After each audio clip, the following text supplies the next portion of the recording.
Class 12th।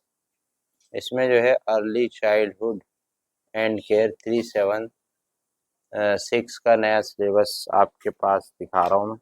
जो total lesson है वो है 22, जिसमें से आपको सिर्फ 60% सिलेबस यानी 14 लेसन की तैयारी करनी है।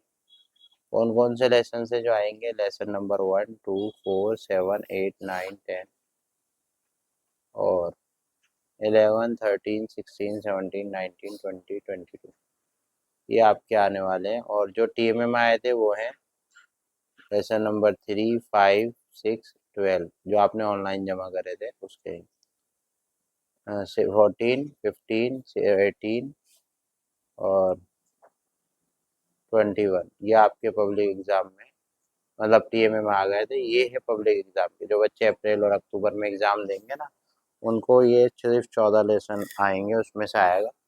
और इम्पोर्टेंट क्वेश्चन हो, नोट्स हो, ऑनलाइन क्लासेस हो, उसके लिए आप हमसे रब्ता कर सकते हैं। Thanks for watching.